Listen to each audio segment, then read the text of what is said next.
जय जवाहर, नमस्कार, स्वागत है आपका बैठका में। मैं हूं आपके साथ शैलेश पांडे। साथियों, आज जो हम बात कर रहे हैं बैठका में वो बड़ा गंभीर विषय है। किसी भी प्रदेश में स्वास्थ्य सेवाओं को लेकर एक महत्वपूर्ण हिस्सा माना जाता है। उस प्रदेश की नब्ज मानी जाती है कि अगर स्वास्थ्य सेवाओं की स्थिति कैसी है। लेकिन छत्तीसगढ़ में जिस तरह से विधानसभा में आज स्वास्थ्य सेवाओं को लेकर तकरार हुई और जो आंकड़े सामने निकल कर आए हैं जवाब से सत्ता पक्ष के, वो बेहद चौंकाने वाले हैं।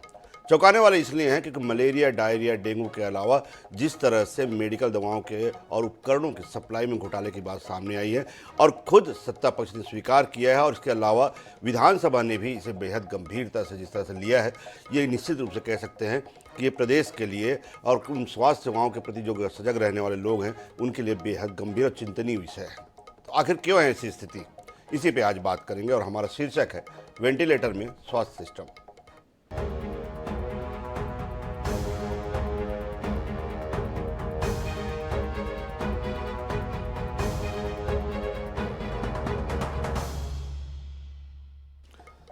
तो प्रदेश में स्वास्थ्य सेवाओं की हालत को लेकर आज विधानसभा में विपक्ष ने सत्ता पक्ष के विधायकों ने भी सरकार को जमकर घेरा। प्रदेश में मलेरिया और डायरिया के बढ़ते मरीजों की संख्या के अलावा छत्तीसगढ़ मेडिकल सर्विसेज द्वारा बिना डिमांड के दवाओं और उपकरणों की सप्लाई, सुदूर क्षेत्रों में मेडिकल सेवाओं, एम्बुलेंस की कमी जैसे मुद्दों को लेकर विधानसभा में स्वास्थ्य मंत्री घिरे रहे। वहीं विपक्ष ने इस गंभीर मुद्दे को लेकर विपक्ष ने स्थगन प्रस्ताव भी लाया, जिस पर विधानसभा अध्यक्ष ने भी स्वीकार किया कि मुद्दा काफी गंभीर है तथा इस पर अलग से विस्तृत रूप से चर्चा की जानी चाहिए। पहले हमारी सरकार रही और 8 महीना ले भाजपा के सरकार है। जब एमन हमार सरकार के पहले हमार सरकार तब एक आरोप लगाए कि कांग्रेस ने ऐसा किया, कांग्रेस ने वैसने किया। अब सरकार में उसने बोल के भी आगे, अब 8 महीना से भी उसने आरोप लगाए थे। अगर सरकार में हो तो जांच कराओ, दोषी को आप जो है सजा दो, लेकिन आप ला कहे का अधिकार नहीं है। आप ला 8 महीने में कोई न कोई निर्णय तक आ जाना रही से आरोप 8 महीने से लगाते हुए आप एक प्रकार का अपन नाकामी ले छुपाए के लिए आप ऐसे आरोप हम पर लगाता हो। मैं आपके माध्यम से कहना चाहता हूँ कि आप लोग आरोप लगा के लिए कोई जगह नहीं है, आप लोग काम करे के लिए आप लोग जगह है। कि जिस प्रकार से लूट की जा रही है कुछ लोगों के द्वारा गिरोह बना करके और कंपनी के द्वारा, सीजीएस के अधिकारियों के द्वारा, बाकी के द्वारा, उस पे मंत्री जी से हमने ध्यानाकर्षण के माध्यम से आग्रह किया कि जिस प्रकार से इसमें बिना डिमांड के जो सप्लाई की जा रही, पहुंचाई जा रही है, प्रदेश के खजाने को चूना लगाने का काम किया जा रहा है। उस पर मंत्री जी ने कहा है कि मैं इसकी जांच कराऊंगा और एसीएस के अध्यक्षता में 3 लोग कमेटी बनाई गई है। 3 महीने के अंदर में उसके जांच का प्रतिवेदन देंगे। और दूसरी बात मैंने कहा है कि ऑनलाइन आज के तारीख में देख ले कि जिस मशीन का आपने जिस रेट पर खरीदी की है, ऑनलाइन उसका देख लीजिए, उसी कंपनी का देख लीजिए, आपको उससे आधे रेट में भी मिल जाएंगे और इसलिए उसकी जांच होनी चाहिए। तो इस बात पर उन्होंने कहा है कि हम जांच कराएंगे। बिना उपयोग के, बिना ऑर्डर के दवाइयां, मशीन और रीजेंट इत्यादि की सप्लाई हो गई है। इसको पहले ही मैंने अपने संज्ञान में ले लिया है और हमारी जांच इसमें चल रही है। इसको और चूंकि जांच का दायरा बड़ा व्यापक है, पूरे प्रदेश के हॉस्पिटलों के प्राथमिक स्वास्थ्य केंद्र से लेकर नीचे उप स्वास्थ्य केंद्रों तक हमारी सभी दवाई और सामग्रियां जाती हैं।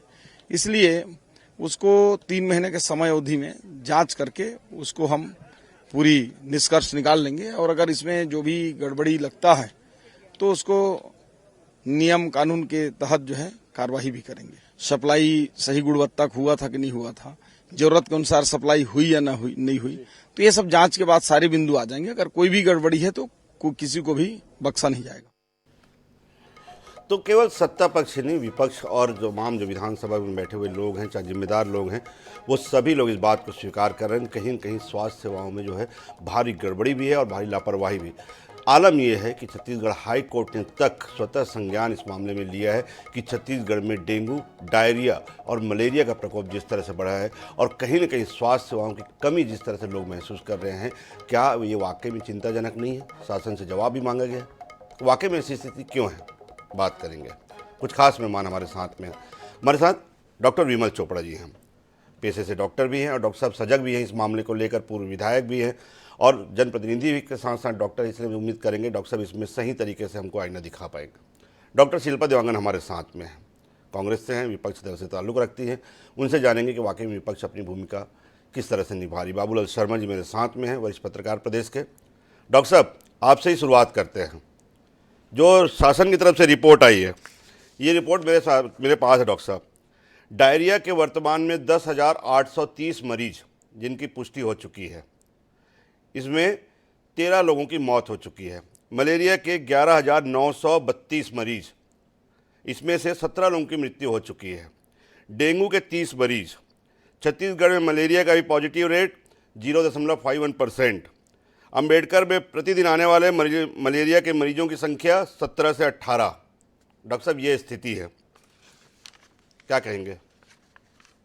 ये देखिए, जितने आंकड़े आप बता रहे हैं जी,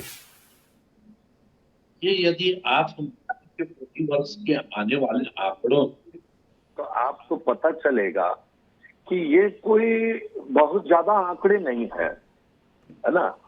ये सामान्यतः हर वर्ष जो है, जब भी ये मौसम आता है बारिश का, तो मलेरिया है, डायरिया है, डेंगू है, वायरल फीवर है, ये इसका सीजन रहता है। और लगभग ये स्थिति जो है ये सामान्य स्थिति है। कोई इसमें अभी ऐसा कि आपातकालीन स्थिति आ गई कि स्थिति नियंत्रण से बाहर हो गई, ऐसी कोई बात जो है आज देखने को नहीं मिल रही है। मैं स्वयं प्रैक्टिस करता हूँ। अभी मलेरिया का हमारे यहाँ एक मरीज आया फेल्सीफेरम का, जबकि आए वर्षों में जो है इससे ज्यादा मरीज जो है वो आते थे। डायरिया के सामान्यतः जैसे मरीज हर साल आते थे वैसे आ रहे हैं। वायरल फीवर अभी उतना नहीं बढ़ा है, हो सकता है कुछ समय बाद वायरल फीवर का भी एक दौर आए। तो इस प्रकार स्थिति जो है कहीं अनियंत्रित नहीं है, नियंत्रित है।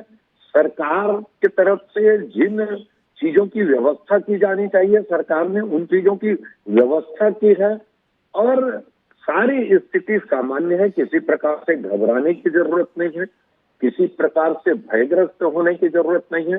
सब चीजें जो हैं वो सामान्य है। डॉक्टर साहब, चलो मरीजों की संख्या मैं आपके मुताबिक मान लिया, क्योंकि आप भाई पेशे से खुद डॉक्टर हैं, तो मैं मान गया कि आपके जो आंकड़े वो इतने मरीज हो सकता है, संख्या है, भारी बारिश हो रही है, मौसम खराब हो रहा है, आएंगे। थोड़ा मौतों के आंकड़े में भी ध्यान दीजिए ना। मौतों के आंकड़े में क्या है? बिलासपुर में अभी तक 12 लोगों की मौत, कवर्धा में 12 वर्षीय और 14 वर्षीय पहाड़ी कोरवा बालिका की मौत, बीजापुर में 4 आदिवासियों की मलेरिया से मौत, जांजगीर चांपा में डायरिया से 3 ग्रामीणों की मौत। डॉक्टर साहब, ये मौतों क्या कहेंगे आप? 36 मौत अभी तक बता रहे हैं। नहीं, देखिए ऐसा है कि लगभग ये इससे ज्यादा आंकड़ा आपको प्रतिवर्ष का मिलेगा, है ना। ये चीजें सामान्य, ऐसा नहीं है कि बीमारियों से मौत नहीं होते हैं। हर प्रकार की दवाइयां उपलब्ध है। कई बार जो है बीमारियों में दवाइयां काम नहीं कर पाती। हर व्यक्ति का शरीर जो है वो अलग अलग क्षमतावान रहता है। तो किसी का शरीर जो है उसी दवाई से ठीक पाता है, किसी का शरीर जो है उस दवाई से ठीक नहीं हो पाता है। तो इस प्रकार जो है कि इलाज में कहीं कमी है, दवाई देने में कहीं कमी है, लेकिन हर व्यक्ति के शरीर की इम्यूनिटी जो है वो अलग अलग होती है, हर व्यक्ति की क्षमता अलग अलग है।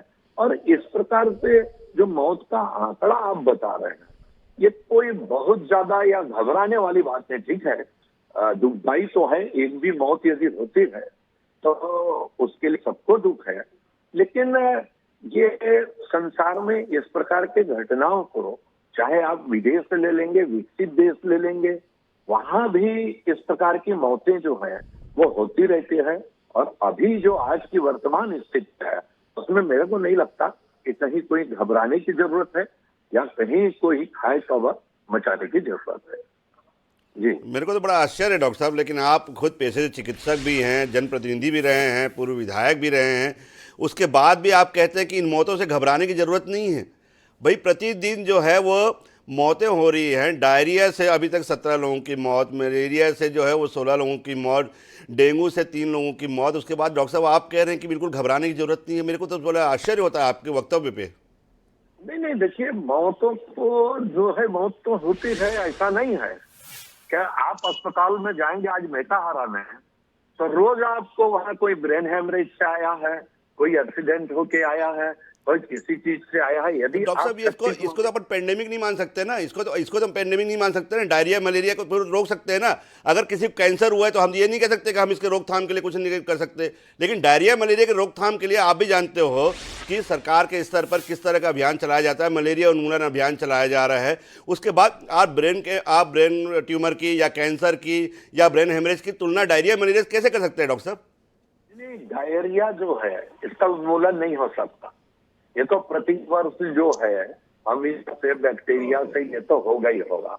मलेरिया से मौतें कम हो रही है, या आप रिकॉर्ड देख लेंगे। मैं खुद जो है प्रैक्टिस कर रहा हूँ कि आज से 15 साल और 17 साल पहले, 20 साल पहले मलेरिया से जो मौतें होती है हमारे यहाँ, आप खुद देख सकते हैं कि फैल्सीफेरम मलेरिया जिससे मौतें होती, जिस मलेरिया से मौतें होती है वो फैल्सीफेरम मलेरिया है। वो अब बहुत कम हो गया है।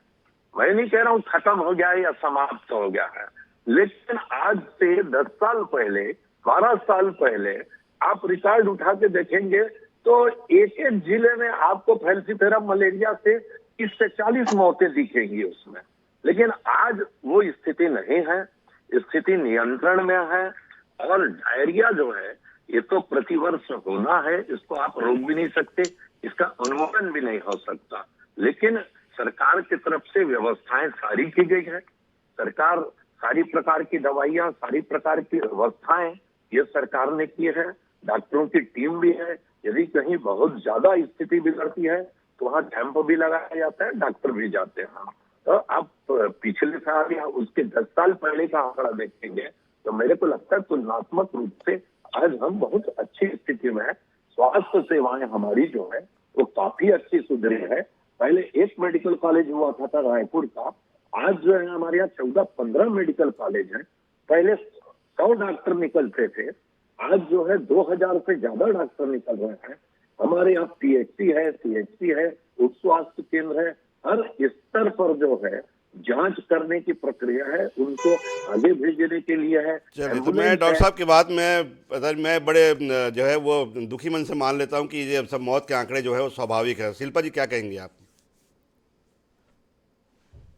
शैलेश भैया नमस्कार। बहुत दुर्भाग्यजनक वक्तव्य जो है, एक तो चिकित्सक और दूसरी बात शासन में बैठे हुए जो चोपड़ा जी हैं उनकी तरफ से आ रहा है। देखिए, सबसे बड़ी जिम्मेदारी होती है 3 लोगों की। ऐसे जो मौसमी बीमारियां फैलती हैं जिससे जो जानलेवा होती जा रही हैं, उसमें फर्स्ट आता है शासन की जिम्मेदारी, सेकंड प्रशासन की जिम्मेदारी, और तीसरा हम और चोपड़ा जी जैसे और आम नागरिकों जैसे जो शिक्षित लोग हैं उन लोगों की जिम्मेदारी कि वो लोग अपने प्रैक्टिस के दौरान, अपने हेल्थ सेक्टर के दौरान, और जो शिक्षित लोग हैं वो अपने आसपास के एरिया में जागरूकता फैलाएं, लोगों को जानकारी दे कि किस प्रकार से साफ सफाई रखी जाए।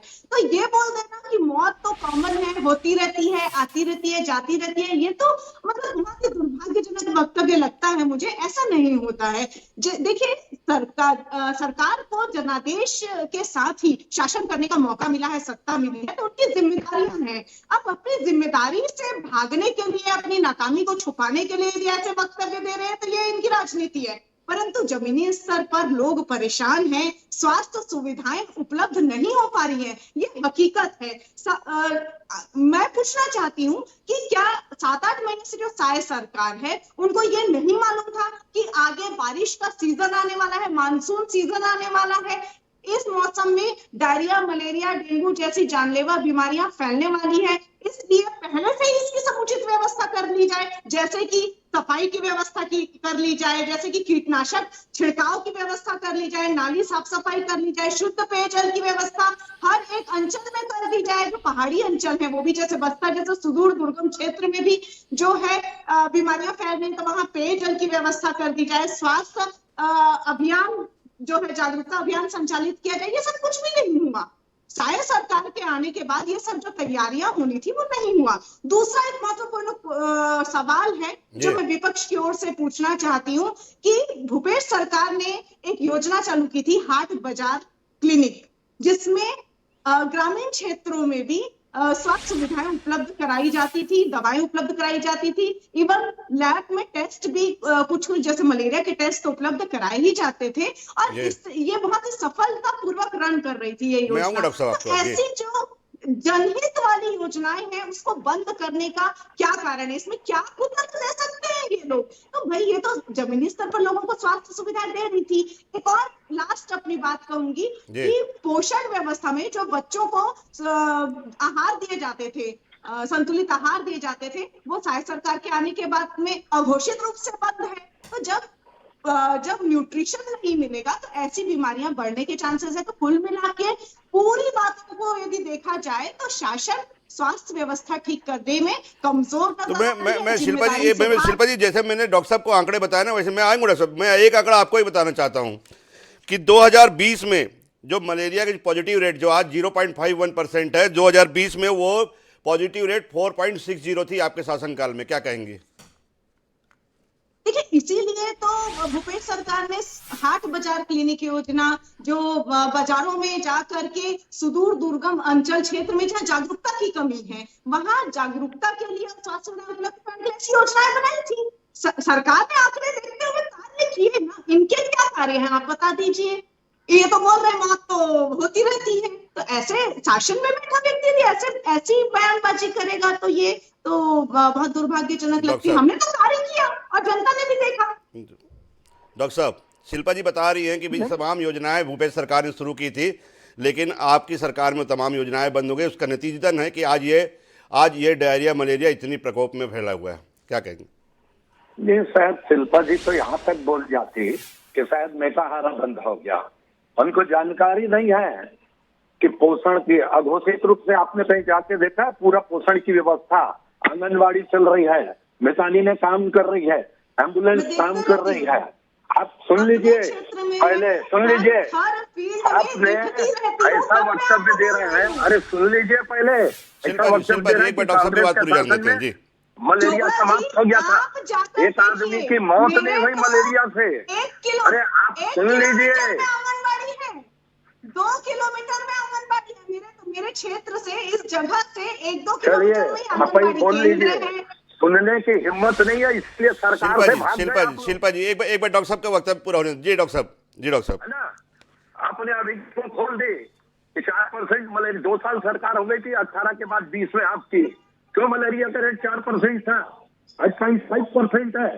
क्या आपके समय मलेरिया से, डेंगू से, लूज मोशन से, डायरिया से मौतें नहीं हुई थी क्या?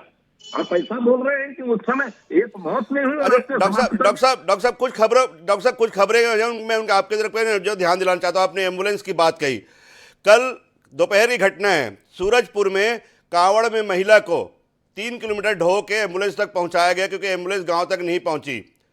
3 दिन पहले बीजापुर में जवानों ने गर्भवती महिला को स्ट्रेचर में पहुंचाया। उसके अलावा 17 जून को बीजापुर में ही पूरे ग्रामीणों ने 6 किलोमीटर खाट में गर्भवती महिला को अस्पताल तक पहुंचाया। इसके बारे में क्या कहेंगे? नहीं शैलेश जी, मैं नहीं कह रहा हूं कि इस प्रकार की घटनाएं लेकिन हर शासन में होती है, लेकिन दिनों दिन उसमें कमी आ रही है। मैं नहीं कह रहा हूं कि आज स्वास्थ्य सेवाएं जो हैं विकसित देश जैसी हो गई है, लेकिन हम विकासशील देश हैं, हम उस ओर बढ़ रहे हैं।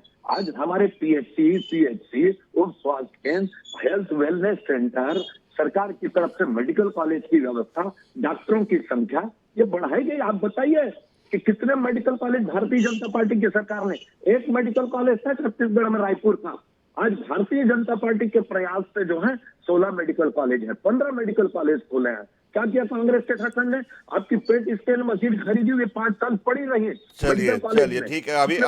अभी मैं इसमें लंबे विस्तृत में जाऊंगा डॉक्टर साहब। तो जो परसों ही स्वास्थ्य मंत्री ने कहा कि अम्बेडकर में 13 सेवाएं जो हैं बंद पड़ी हैं, वो भी उसके वक्तव्य में मैं आपको दिखा देता हूं। लेकिन एक बार मैं वरिष्ठ पत्रकार महोदय, मैं एक बार मैं आऊंगा आपके पास डॉक्टर साहब, वापस आऊंगा मैं आपके पास। एक बार मैं वरिष्ठ पत्रकार बाबूलाल शर्मा जी जो है कुछ मैं लेना चाहता हूँ इसमें एक आखिरी वक्तव्य। बाबूलाल भैया, विधानसभा में आप हो, आपने वहाँ पे देखा है जो आंकड़े मेरे पास है वो विधानसभा के जवाब से ही निकल के आए हैं। आप नहीं कहेंगे कि प्रदेश में स्वास्थ्य सेवाओं की स्थिति इतनी अच्छी है, जैसे डॉक्टर साहब बता रहे हैं कि सामान्य चीज़ है? क्या कहेंगे आप? देखिए, डॉक्टर साहब डॉक्टरी करते हैं, उनके लिए सामान्य बात हो सकती है, इसमें कोई बड़ी बात नहीं है, क्योंकि वो इलाज करते वक्त ऐसी चीजें आए दिन देखते रहते हैं, समझते रहते हैं और चिकित्सा जगत में जो घट रहा है उसको जानते हैं। डॉक्टरों के लिए तो देखिए, ऐसा जो मौसम आता है, बरसात का मौसम और बीमारियों का जो मौसम आता है, उसको सीजन कहा जाता है। कि बीमारियों का सीजन आ गया, उसको छोड़ दीजिए, क्योंकि डॉक्टरों के हिसाब से उन्होंने बिल्कुल सही 100% सही कहा। उनके लिए कोई बहुत बड़ी बात वो नहीं है मौत, लेकिन हमारे लिए जो है ये मौतें बहुत बड़ी हैं। खास करके कई ऐसे गरीब, ये सब गरीब तबके के लोग होते हैं जो झोपड़ियों में रहते हैं, जो असुरक्षित क्षेत्र में रहते हैं। और हम बड़े लोगों के ऊपर इसका असर थोड़ा कम होता है, गरीबों के ऊपर ज्यादा होता है। तो ये जो आंकड़े आज विधानसभा के अंदर में श्याम बिहारी जायसवाल की तरफ से और लोगों की तरफ से आए, ये भयावह है और डराने वाले हैं। ठीक है, हमने सुना था बस्तर के क्षेत्र में जो है मलेरिया का प्रकोप बहुत ज्यादा होता है, जिसमें जवानों की भी मृत्यु हम लोगों ने सुनी है। लेकिन आज की स्थिति ये है कि पूरे प्रदेश के हर जिले के अंदर में जो स्थिति खराब है और त्राही त्राही मची हुई है हर तरफ, और रोज जो है अस्पतालों में भीड़ लगी हुई है। यहाँ तक हो गया कि किसी भी जगह में जो जगह नहीं है अस्पतालों में, टस भरे पड़े हैं, मैंने वापस भगा दे रहे हैं। निजी चिकित्सालय में जाकर के गरीब आदमी जो है चिकित्सा नहीं करवा सकता अपने, और परेशानी में है। इसलिए जो है आज ये बात विधानसभा में आई है, और विधानसभा में इस चीज के लिए लगभग सभी सदस्य, चाहे वो पक्ष के हो चाहे विपक्ष को, चिंतित दिखे, इसमें कोई दो राय नहीं है। और इसीलिए जो है कांग्रेस ने इस बात को उठाते हुए कहा है कि सबकी चिंता है, हमारी भी चिंता है, आपकी भी चिंता है, प्रदेश की चिंता है। इसलिए इस पे स्थगन से ग्राह्य करके जो है चर्चा कराई जाए, ताकि जो है सबकी मंशा सामने आ सके, सब अपने तरफ के क्षेत्र की बात बता सके, और सरकार उसके लिए ऐसा कदम उठाए जिसमें इसकी रोकथाम हो सके। सभी पक्षों की चिंता है, चाहे पक्ष की हो चाहे विपक्ष की, और निश्चित रूप से विधानसभा अध्यक्ष ने भी स्वीकार किया कि मामला संवेदनशील है और इसमें अलग से चर्चा होनी चाहिए। मेरे को कार्यक्रम समाप्त करना, लेकिन डॉक्टर साहब बहुत संक्षेप में जी। डॉक्टर साहब, नहीं, मेरे जैसे बाबूलाल जी ने कहा, मेरे लिए मौत सामान्य हो सकती है, ऐसा नहीं है।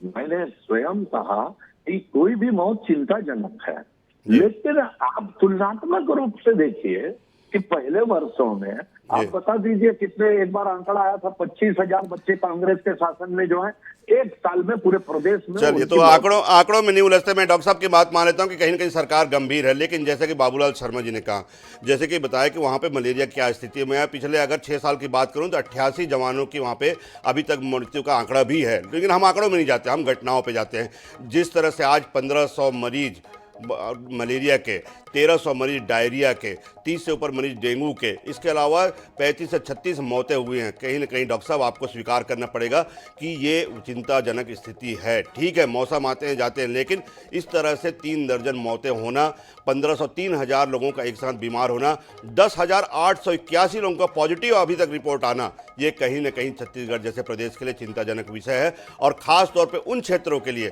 चाहे बीजापुर के ले लें, चाहे कवर्धा के पहाड़ी कोरवा इलाकों की बात कर लें, चाहे हम नारायणपुर के आदिवासी इलाकों की बात कर लें, अगर ऐसे क्षेत्रों में मलेरिया डायरिया अपना पैर पसार रहा है, उस पर हम नियंत्रण नहीं लगा पा रहे हैं, तो निश्चित रूप से सरकार को इस पर बेहद और बेहद गंभीर कदम उठाने होंगे, और हम यही उम्मीद भी करेंगे। आप तीनों मेहमानों का बहुत बहुत धन्यवाद इस शो में जुड़ने के लिए। कल नए विषय के साथ फिर मिलेंगे।